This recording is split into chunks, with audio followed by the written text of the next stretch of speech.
Assalamualaikum warahmatullahi wabarakatuh. Berjumpa kembali di program Suara Perempuan Muslimah dan masih sejalan dengan pembahasan episode di awal mengenai ISM, Ikhtiar Swadaya Mitra. Dan kali ini kita kedatangan tamu Mbak Tri Wahyuni. Assalamualaikum Mbak Tri. Waalaikumsalam warahmatullahi wabarakatuh. Mbak Tri ini adalah pengurus dari Gerai Sembako Sumber Rezeki. Iya. Dan sahabat Zakat TV, Gerai Sembako Sumber Rezeki ini sebuah usaha bersama dari ISM Sumber Rezeki. Dan ini dibentuk untuk dalam rangka mengelola dana untuk mencukupi operasional kebutuhan mitra ya. Nah, sahabat Zakat TV juga ingin tahu Mbak, gitu sebenarnya kalau mendengar kata gerai sembako, kalau sumber rezeki itu kan namanya ya, namanya sembako. Iya. Sementara bisa diceritakan Mbak, gerai sembako ini apakah di setiap ISM ada atau bagaimana? Iya, setahu saya kalau gerai ISM itu di setiap ISM ada ya, termasuk yang di sini tuh. Terus yang dijual di sana itu produk-produk mitra, sebagian ya dari hasil mitra. Terus sebagian kebutuhan sembako untuk mitra itu kita beli dari agen. Oke. Nah Mbak, sebelum menjelaskan ada apa saja sih di gerai sembako ini gitu ya, kita juga ingin tahu berarti setiap ISM yang tersebar gitu ya di wilayah untuk dalam rangka membuat masyarakat menuntun masyarakat ini menjadi masyarakat yang mandiri, itu berdiri juga gerai sembako. Iya. Gitu ya. Nah, gerai sembako ini berarti toko biasa. Iya. Dan dananya yang terkumpul di situ adalah untuk operasional ISM. Iya.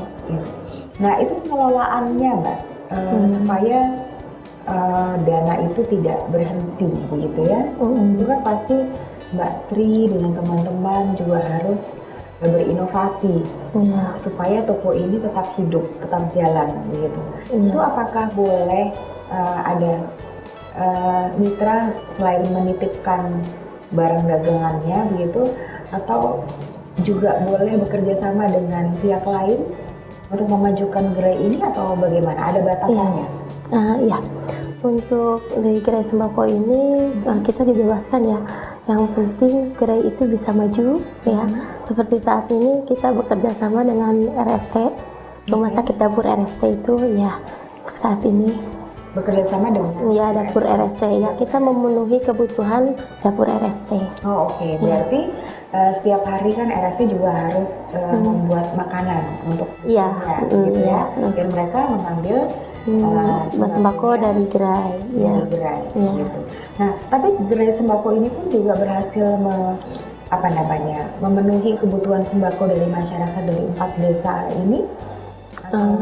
Untuk saat ini ya mitra itu belum memahami ya, kita tuh di sini udah ada gerai, harus belanja di sini, itu kayaknya untuk jadi itu perlu ini lagi ya. Ini sudah berapa lama ya Mbak didirikan gerai sembako? Gerai ini didirikan Maret 2011 Mbak. 2011 berarti ini sudah 2 tahun berjalan gitu ya. Nah, dilihat dari perkembangan 2 tahun Mbak Tri. Mbak Tri ini sahabat Zakat TV selaku bendahara. Iya, bendahara. Jadi berarti setiap hari juga melihat kapan dana ini harus keluar belanja gitu, pendapatan. Rata-rata Mbak, pendapatannya itu dilihat mingguan atau kita per bulan ya. Per bulan. Setiap bulan itu kita mengadakan stok opnam. Itu ya. Stok opnam setiap bulan. Dan terus kemudian dana itu diberikan kepada ISM atau dikelola oleh pengurus kita ya, oleh kios lagi. Ya. Bentuk pengelolaannya seperti apa Mbak? Ya ini dengan cara kerjasamakan itu ya, diputar itu ya, itu. Nah, kan memang peranan gerai sembako ini sebenarnya tidak terbatas saat ini mensuplai dapur RST, tapi juga bisa dimanfaatkan untuk para mitranya sendiri. Iya. Sebenarnya seperti itu. Iya. Bagaimana caranya Mbak Tri dan teman-teman bisa mensosialisasikan peranan gerai sembako ini supaya para mitra akhirnya juga bisa melirik, dan kalau belanja nggak usah jauh-jauh, jadi ini seperti supermarketnya begitu ya, bisa membantu untuk melengkapi kebutuhan hari-hari. Kemarin itu kita sudah coba ya Mbak, dengan cara antar barang gitu ya ke mitra itu. Jadi di sosial ya mereka pesan kita antar gitu. Pernah berjalan juga sih, sempat berjalan itu ya. Cuma mungkin sekarang kurang lagi sosialisasi kita ke sana, jadi mitra vakum lagi ya. Tadinya sih udah mulai belanja di sini gitu kan. Nah, karena mitra kita juga kan jauh-jauh ya Mbak.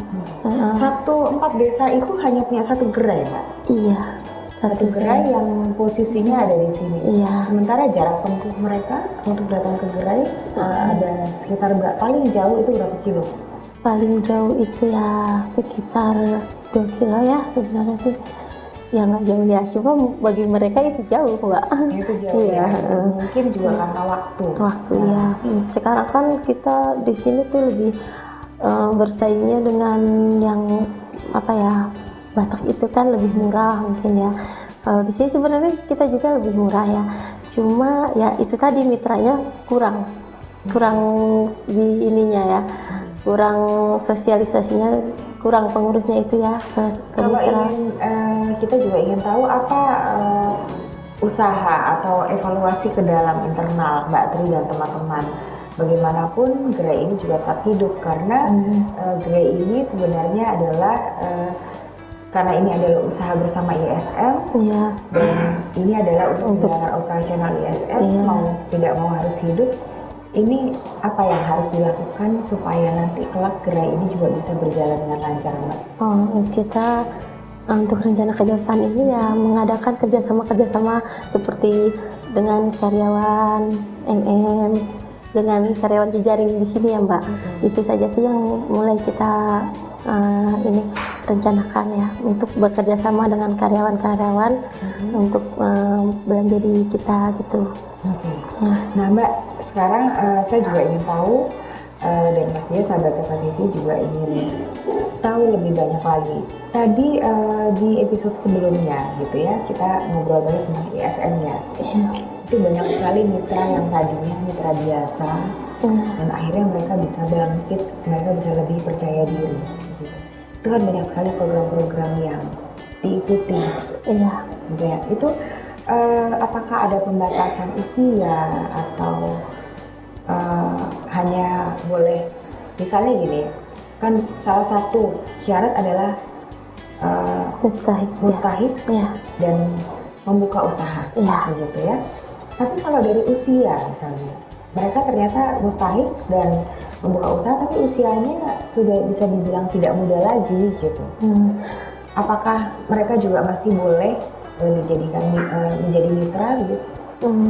Yang saya tahu ya di ISM ini, di mitra kami banyak sih Mbak yang usianya sudah ini, cuma usaha mereka masih semangat untuk usaha itu, jadi ada juga ya. Jadi usia itu tidak ada terbatas usia. Jadi asalkan mereka ini tetap punya semangat, gitu ya, dan ini bisa berjalan dengan baik, begitu. Nah, Mbak Tri sendiri dulu bergabung di ISM dan kemudian dipercaya untuk menjadi salah satu pengurus gerai sembako ini. Apakah Mbak Tri ini dari pihak Dompet Duafa atau dari mitra?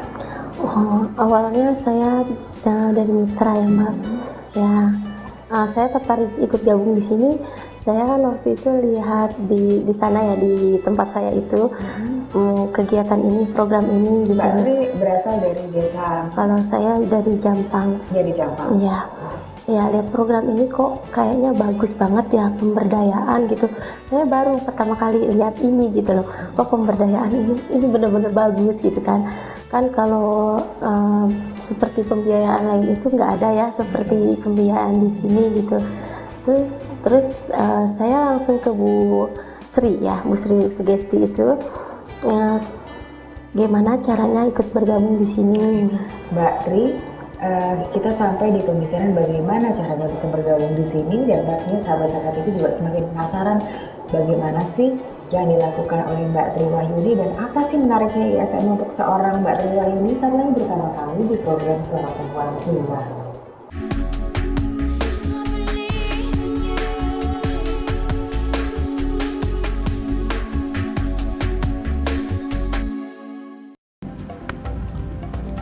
Semangat kemenangan harus berasal dari sportivitas yang datang dari hati. Saya Bawang Pamungkas, saya zakat di Dompet Duafa. Keluarga adalah sumber inspirasi saya. Kehangatannya datang dari hati. Saya Inneke Koesherawati, saya zakat di Dompet Duafa. Berbagi memudahkan rezeki, karena datang dari hati. Saya Ipo Santosa, zakat di Dompet Duafa. Dompet Duafa.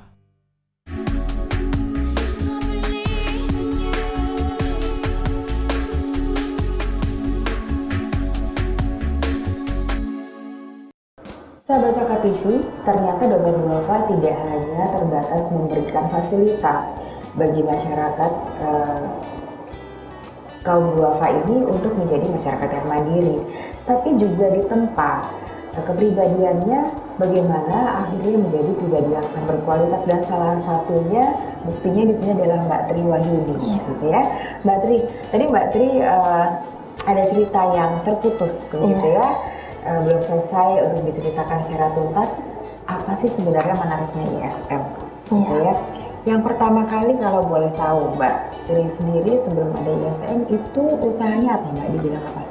Saya di bidang pesanan kue ya Mbak, bikin Pesanan kue, ya kue. kue-kue. Gitu. Berarti waktu itu hanya di acara-acara tertentu membuat kue atau setiap hari? Setiap hari ya, mungkin bisa satu minggu itu bisa ada 3 kali yang pesan gitu. Mbak Tri sendiri memang itu hobi atau Mbak Tri sekolah membuat kue sebelumnya? Awalnya sih hobi ya, Awalnya ya. hobi. Jadi modal nekat aja sih sebenarnya Mbak. Dan waktu itu berjalan berapa lama Mbak usaha itu? Saya mungkin bisa dibilang dari SMP itu memang hobi ya bikin kue. Dari SMP berarti saat itu usaha yang digeluti pesanan kue itu sudah berjalan berapa lama sebelum ketemu dengan ISM? Kurang lebih 8 tahun ya. 8 tahun. 8 tahun berjalan ya Mbak. Itu kan pasti banyak cerita. Mengumpulkan modal awal, gitu ya. Kemudian pasti ada saingan, jatuh bangun, segala macam. Di desa Jampang sendiri, waktu itu apakah hanya Mbak Tri yang punya usaha itu atau juga ada rekan lain yang berbisnis sama? Kalau di desa itu banyak ya, banyak. Waktu itu Iya, sebelum banyak, ada. iya. Jadi pastinya Mbak Tri juga merasa akan banyak sekali saingan. Ya. Sedangkan kalau mereka kan ada yang sekolah, kursus ya. Kalau saya cuma modal ini aja nekat gitu. Waktu itu kuenya kue apa Mbak? Kue kering? Kuenya kue apa aja ya? Kue ulang tahun, terus semua nastar, kue kering gitu, terus kue tradisional gitu aja. Iya. Dan itu semuanya karena berdasarkan hobi. Iya. Gitu. Mbak Tri melakukan sendiri atau dibantu orang tua? Saya dibantu dengan ibu. Dengan ibu. Iya. Jadi boleh dikatakan saat itu, apakah itu sebenarnya bisnis yang menjadi mata pencaharian pokok dari keluarga Mbak Iya. Tri? Iya.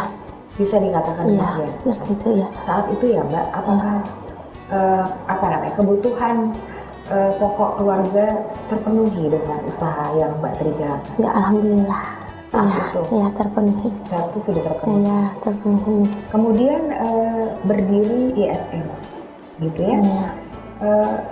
Bagaimana Mbak Tri bisa akhirnya bergabung sebagai mitra di ISM?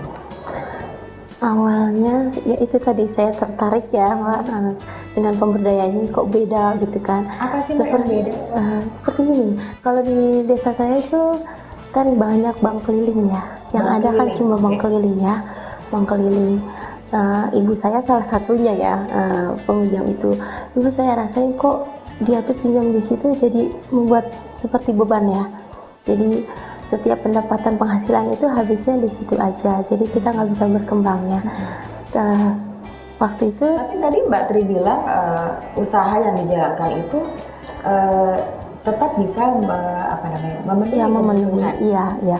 Tapi karena apa ya, kalau untuk saya ya, untuk ibu saya itu kan, kalau ibu saya ikut bank keliling itu ya Mbak, jadi kebutuhan pendapatan itu jadi masuknya ke sana terus. Begitu itu saya lihat tetangga ya ikut mitra ini.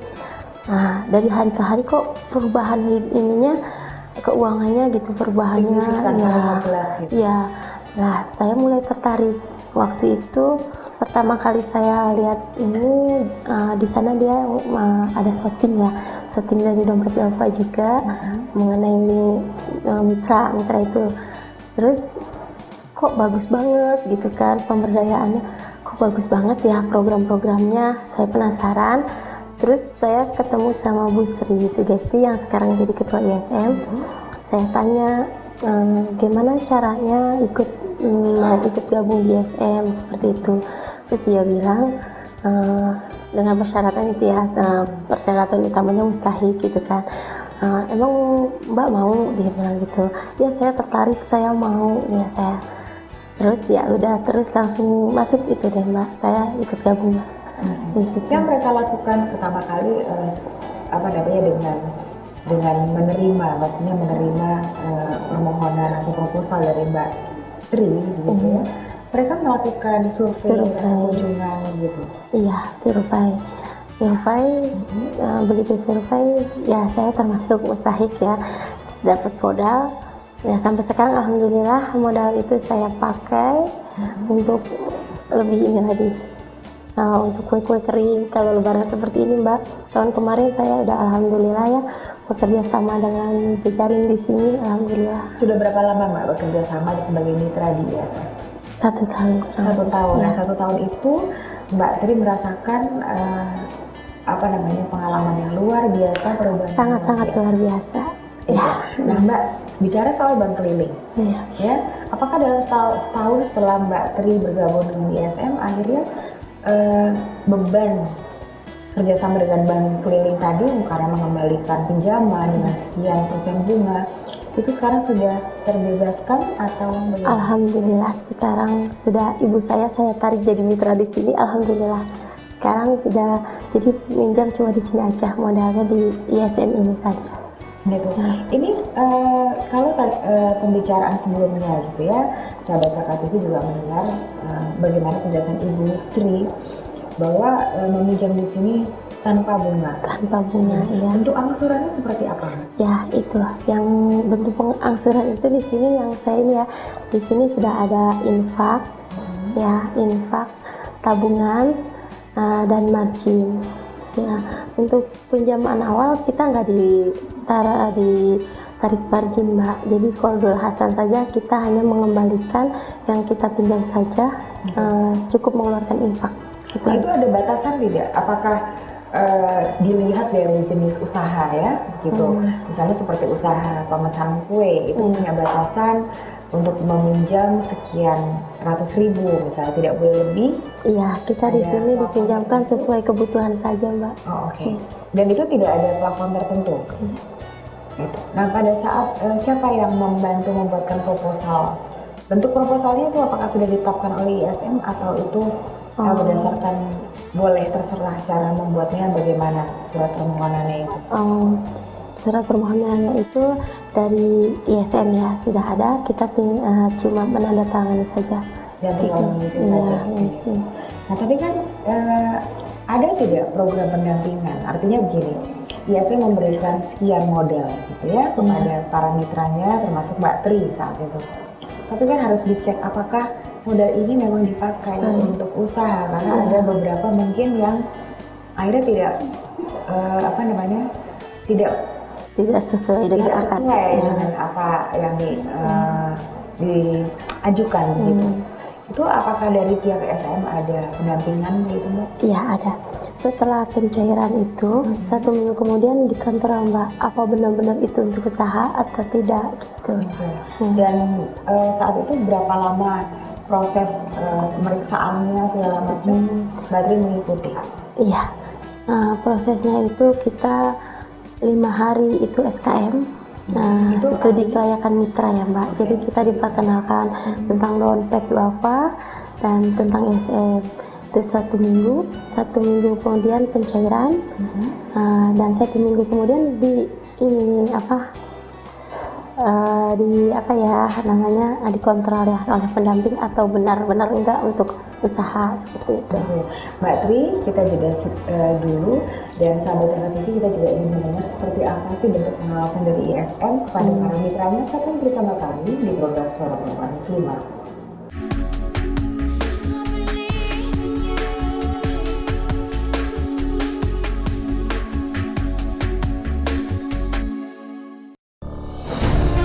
Ketika keindahan dunia merebak keselarasan, berbagi kemesraan. Ketika sejuta tangan merangkai kebahagiaan dalam kehidupan yang harmoni. Ketika zakat Anda wujudkan indahnya dunia.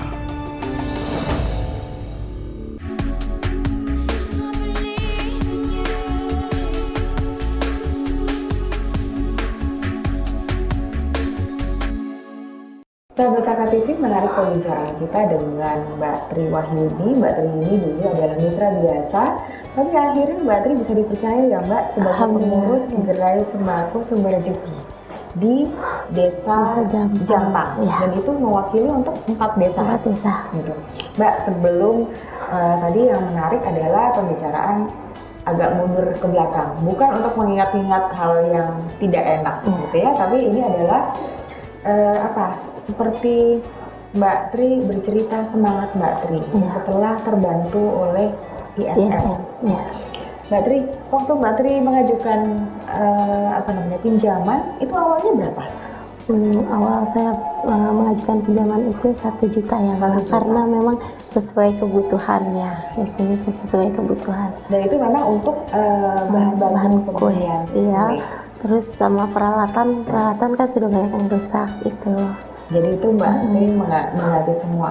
Jadi dulunya kalau apa-apa semuanya dari bank keliling? Iya.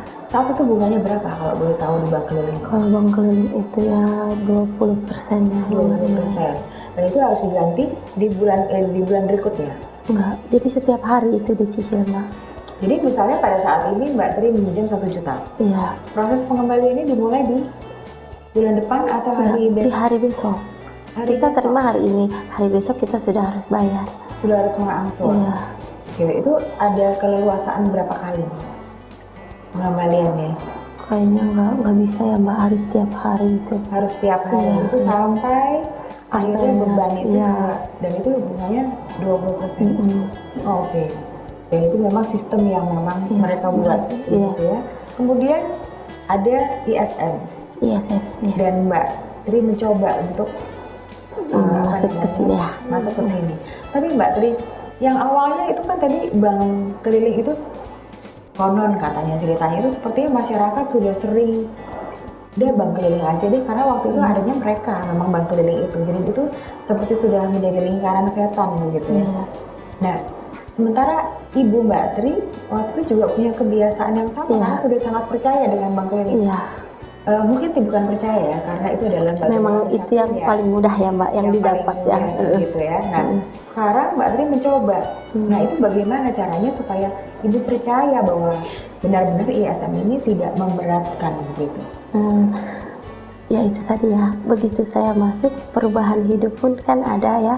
Terlihat gitu? Iya, terlihat. Kalau ISM pengembaliannya langsung di hari besoknya atau? Enggak.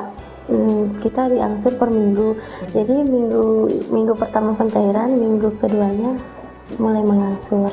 Dan itu tidak ada bunga. Tidak ada bunga. Kita untungnya di sini sudah ada infak. Kalau pinjaman lain nggak ada kan Mbak infak. Itu yang membuat menarik saya ikut gabung di sini. Gitu ya. Jadi kita juga seperti diingatkan, tapi juga ternyata difasilitasi untuk berinfak begitu. Iya. Terus apalagi Mbak yang menarik di situ? Ini ya kegiatan-kegiatannya juga ya di ISM itu. Seperti pengajian, ya pengajian. Itu setiap bulan? Pengajian itu ya diadakan setiap bulan. Terus pertemuan kelompok itu Mbak. Ya. Oke, pertemuan kelompok apa sih yang ada di situ Mbak? Pertemuan kelompok itu kita ada semacam kultum seperti itu. Jadi pembahasan-pembahasan yang kita nggak tahu ya, nggak ngerti gitu jadi ngerti gitu. Jadi untungnya kita dapat bersosialisasi dengan semua teman-teman gitu. Oke. Pernah nggak sih juga ada pelatihan, artinya misalnya kalau kayak Mbak Tri ini kan usahanya pesanan kue, Iya. ada nggak pelatihan supaya kue-kue yang diproduksi Mbak Tri ini bisa lebih menarik, bisa lebih enak, jadi ada tips atau mendatangkan chef atau siapa instruktur pembuat kue yang ahli? Pernah pelatihan itu pernah diadakan. Cuma karena saya di kepengurusan ya, saya di kepengurusan, jadi saya nggak ikut pelatihannya itu, hanya jadi cuma sekedar lihat-lihat aja. Tapi di sini ada Mbak Tri sudah di belakang panggung, sudah masuk ke dalam iya, kepengurusan, ya. Jadi pelatihan itu dikhususkan untuk mitra Babakan Sabrang. Yang Kalau sekarang dari pengalamannya Mbak Tri dan pengamatannya Mbak Tri, gitu ya, mitra-mitra kita bagaimana sih antusiasmenya melihat ada kegiatan-kegiatan itu? Kalau Mbak Tri tadi bilang kalau Mbak Tri pribadi senang gitu ya mengikuti. Tapi kalau Mbak Tri lihat teman-teman yang lain yang masih mitra biasa itu antusiasnya bagaimana Mbak? Ya ada yang antusias, ada yang biasa-biasa aja, tergantung penangkapan mereka sih ya tentang ISM ini, Mbak. Oke. Tapi kan ini kan program yang tidak boleh berhenti kan? Iya. Gitu. Jadi harus selalu ada. Gitu. Iya. Nah, sekarang Mbak Tri sudah berhasil masuk tidak hanya sebagai mitra, tapi Mbak Tri juga bisa dipercaya. Itu sebuah prestasi juga ya Mbak? Alhamdulillah banget lah, itu prestasi banget. Mbak Tri ini bendahara. Bendahara berarti harus detail soal keuangan. Iya. Mbak Tri dulu punya background sekolah keuangan? Enggak, Mbak. Enggak juga. Ya. Tapi itu Mbak Tri dapat ilmu atau bekal ilmu untuk, karena kan ini nggak boleh sembarangan Mbak berhitungnya begitu ya. Itu dari mana? Ya itulah. Itu keuntungan saya gabung di sini ya Mbak. Saya di sini diikutkan kursus komputer 3 bulan. Iya, itu. Dan sekarang sudah selesai? Sudah tamat kursusnya? Sudah 3 bulan ya. Cuma belum sampai ke tahap yang lebih ini ya. Jadi cuma perkenalan komputer aja, itu aja sih. Itu juga udah alhamdulillah banget ya Mbak. Saya bergabung di sini udah banyak banget. Dan itu insya Allah tidak menutup kemungkinan akan banyak lagi bekal yang akan diterima. Ya mudah-mudahan ya. Itu harapan saya Mbak. Mbak Tri sendiri kalau tadi curhatnya gitu ya, dan senangnya sekarang bergabung menjadi bukan mitra biasa tapi juga menjadi pengurus. Tapi kalau sebagai mitra biasa, Mbak Tri sampai sekarang juga masih menjalankan usahanya kan? Masih. Gitu. Ada tidak keinginan untuk mengembangkan usaha itu, misalnya akan jadi catering kecil-kecilan, catering untuk kantor atau rumah tangga begitu? Kalau untuk catering saya kayaknya belum berani ya Mbak. Ada kemungkinan tapi kalau untuk mengembangkan usaha? Untuk mengembangkan usaha ya kue itu saya tertariknya di kue Pak. Terus terang saya nggak suka masak, jadi sukanya bikin kue aja ya. Dan ini sebentar lagi hari raya ya Mbak? Iya. Sudah ada pesanan? Pesanan sudah ada Mbak ya. Jadi kan karena saya sudah bergabung di ISM ini ya, terus bergabung di kepengurusan, jadi saya harus bagi dua ya Mbak, antara di rumah dan di sini. Ini seperti sekarang bikin kue kering ini ya, produk saya ada di salah satu ya di gerai. Ya, nanti kita coba ya Mbak saat berbuka. Iya. Mbak Tri senang sekali mendengarkan pengalaman Mbak Tri. Sahabat Terang TV juga pasti semakin mengenal apa itu ESM dan bagaimana Domain Duafa mengentaskan kemiskinan melalui masyarakat mandiri. Dan insya Allah ya Mbak Tri, usahanya juga semakin lancar, dan terima kasih sudah berbagi dan selamat bekerja. Sukses untuk gerai sembakonya dan salam untuk teman-teman. Sahabat Kakak TV, banyak hal kita berbagi di sini, berbagi ilmu, berbagi bermacam-macam, yang intinya adalah agar kita bisa mengantarkan mereka berswadaya menerabas keterbatasan. Kita akan berjumpa lagi di program Suara Perempuan Muslimah dengan episode yang tak kalah menarik. Wassalamualaikum warahmatullahi wabarakatuh. Terima kasih ya Mbak.